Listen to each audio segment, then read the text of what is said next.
Naru is waken up in the morning and she goes to do some gathering with the women of the tribe, but she then soon quits and goes for an axe throwing training session accompanied by her dog Sari. The girl who dreams to be a hunter finds some deer tracks and looks for the animal. When about to strike down the creature, there was a banging sound from the sky and the deer ran away. She immediately starts hunting it down, but the chase ends up with Sari stuck in a bear trap. Luckily, only his tail was hurt. Naru removes the trap and applies some medicines on it. The girl then starts checking the strange device with great curiosity before she's again interrupted by the loud rumbling.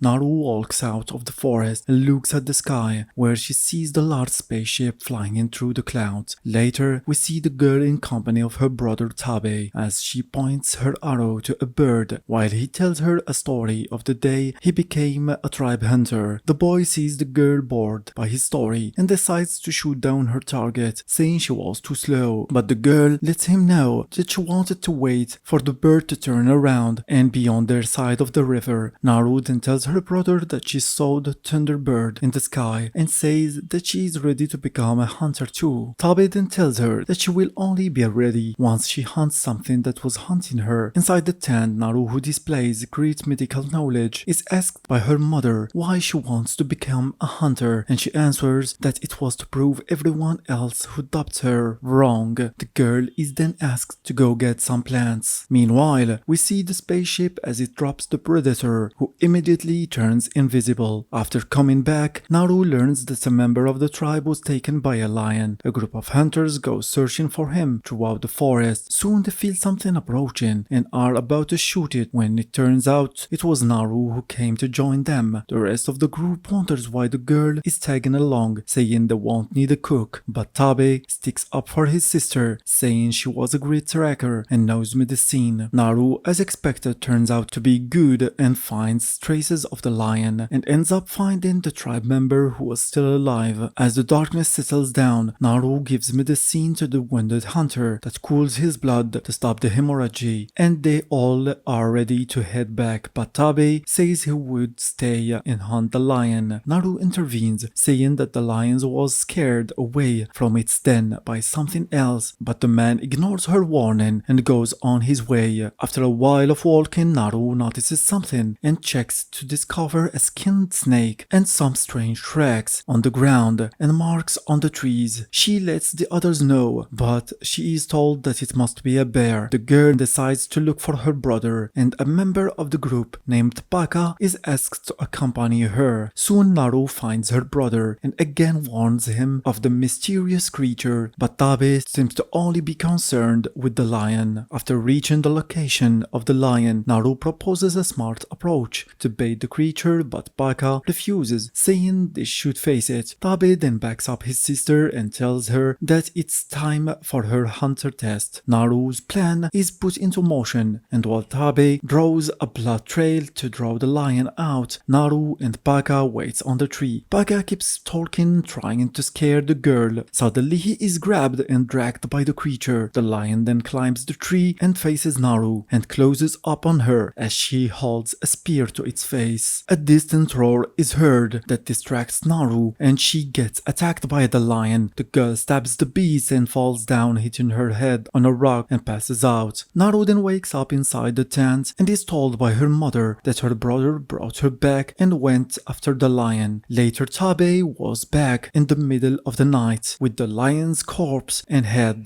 There was a big celebration and Tabe receives the title of war chief. Naru, who looks displeased, tells her brother what she saw in the forest, saying that the real danger is still out there and wants to go hunt it. But Tabe thinks that she is not ready to be a hunter and will get herself killed. Next day comes and Naru gets her hunting gear ready and heads to the forest with her dog Sari. After a while of searching, the girl finds some strange green substance and the same big tracks. Meanwhile, the predator is on a hunting session for all the apex predators and goes on killing a wolf. Naru, who is having a hard time hunting anything, comes up with a new way to upgrade her axe, which allows her to have more successful hunting. In a cave, the predator prepares the head of the wolf to wear as a trophy when he hears Sari's barking close by. Naru reaches a big big field with hundreds of skinned buffaloes' corpses lying around. After pronouncing a prayer, she goes on to find a piece of a cigar. Soon after she leaves, the predator reaches the location. The girl then keeps going and ends up falling in quicksand and almost drowns, but her newly crafted tool ends up saving her life and she drags herself out. Soon, Naru comes across a big brown bear feeding on a deer. She tries to shoot it, but the bow rope snaps out of place, alerting the bear that comes looking for her as she tries to repair the bow. The bear almost gets her, if not for Sari, who gets the creature away from her, but the dog soon runs back toward her, followed by the bear. Naru starts running and heads towards a beaver dam and hides inside it as the bear tries to tear down the structure to get to her, but suddenly the bear stops and switches attention to something else. Naru sees the bear fighting the invisible silhouette and overpowering it, but when it's about to leave, the predator stands back up and the bear charges at him and ends up being knocked out. Naru then sees the creature carrying the bear and bathing in its blood. The girl freaks out and immediately starts swimming away while the predator watches her. After going further down the stream, Naru walks through the forest. Then she comes across Wasape and the others, who turns out to be looking for her by orders of her brother, who is also searching for her in another location. The girl tells them about the creature she saw, but they make fun of her. The girl gets mad and walks away, but Wasape refuses to let her go and tries to stop her, but she resists, which ends up with them fighting. Naru wins the fight, but after tricking her, they end up grabbing her to forcefully take her back home. Unbeknown to them, the predator was hiding in the trees watching them while they tied her up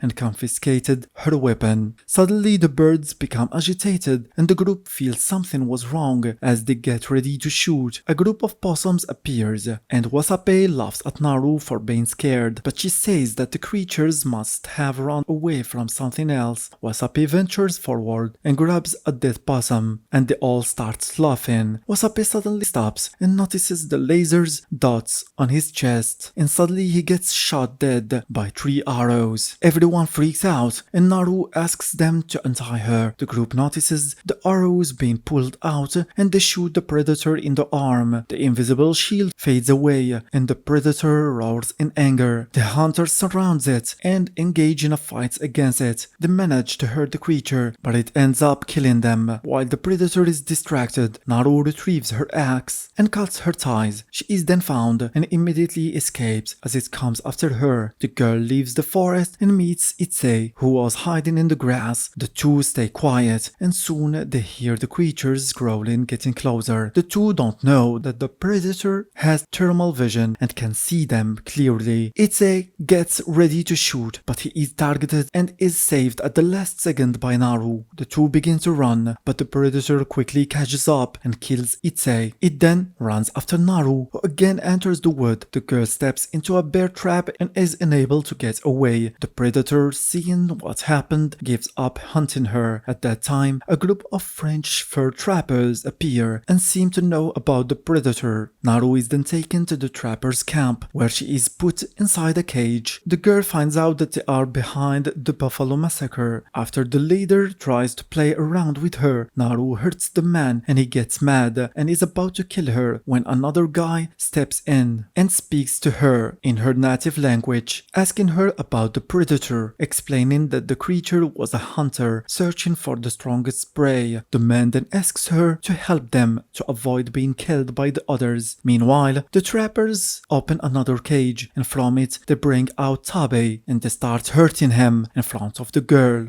Later the two siblings are tied to a tree as bait while the trappers stand watch from the distance, but in the back the predator already arrived and is quietly taking them down. The creature soon appears in front of Naru and Tabe. The man freaks out, but he is told that the creature won't hurt them if they are trapped. Tabe is proud of his sister and tells her that he killed the lion thanks to her plan and her weakening it. At that that time, the predator falls for a bear trap and gets caught by the trappers, but it soon fights back and they all get annihilated by the creature that starts killing them one by one with ease. Meanwhile, Naru uses a bear trap to cut free. Tabe decides to get the horses while Naru wants to get her dog, Sari. After launching an offensive against the predator, the trappers check on it to find it was gone and discover a strange device on the ground that soon activates, releasing 3 floating discs, producing a beeping that was getting faster and faster. The trappers sense the danger, but too late, the device produces an explosion and takes them out. Naru heads back to the trappers' camp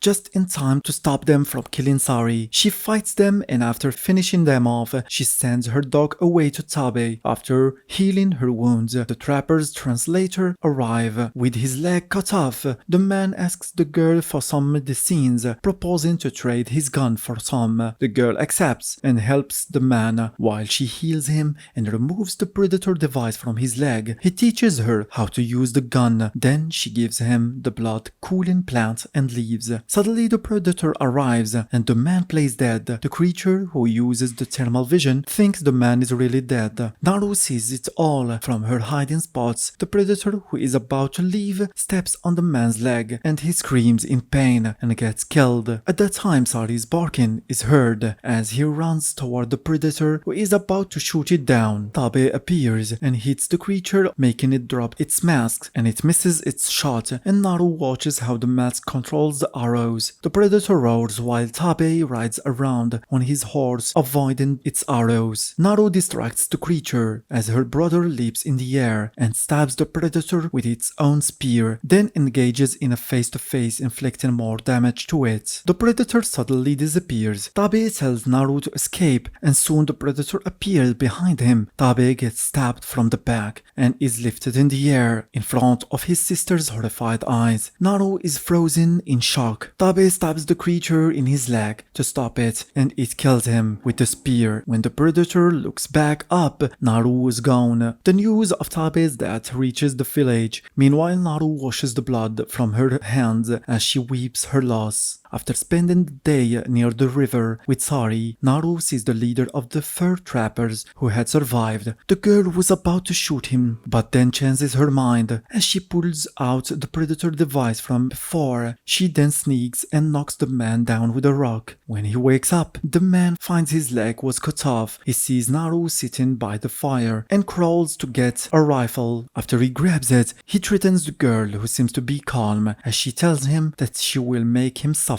for what he did to her brother. She then proceeds to eat the blood cooling plant. Suddenly, the predator growling is heard close by. Naru whistles to signal their location. The man tries to shoot her, but the gun is empty. Soon the predator arrives and is unable to see Naru as he walks by the girl and goes on to decapitate the man. Naru then stands behind his back and shoots it in the head, causing his mask to fall off. Naru then quickly grabs the mask and runs away while the predator roars in anger. In the forest, Naru prepares some traps and places the mask down. The predator follows the trail of blood and finds the fur trapper leg. As he looks around, Naru runs on a tree branch and lands on it and starts hitting it with the axe before she is thrown down. Just when about to be killed, Sari attacks the creature. Naru then runs away, followed by the predator that jumps between the trees and gets hurt by Naru's trap. The predator then launches a powerful attack that misses the girl. The girl then tries to stab it with its spear, but it blocks it with the shield and ends up cutting off its own arm. The girl then tries to stab it, but the predator controls the spear, causing it to retract. Naru keeps hitting the creature, but she is overpowered and dragged to the rocks. The predator tries to cut off her head with the shield. Naru then tears off one of its mandibles and stabs it in the face with it. After breaking free, the girl calls for Sari as she runs toward the predator. She slides, grabs the axe from Sari's mouth and stabs the creature in the leg, then quickly climbs over it and strangles it with the rope. She then jumps away and drags the creature that falls down into the quicksand, and Naru watches it as it drowns. But the creature soon emerges and is about to shoot the girl with the arrows, but fails to notice its own mask that the girl placed on the side that now targets its its own head. The predator shoots and the arrow flies in circle before ending up in the predator's head, and it falls dead. Next day, the girl is back to the village with the predator's head in her hand that she throws at the feet of her father, the village chief, saying that they need to change the location of the village, and hands him the gun. Naru then goes on through the ceremony to become the new war chief of the village, and with that we had reached the end of the movie. Thank you for watching and see you guys next time. Don't forget to subscribe. Bye bye.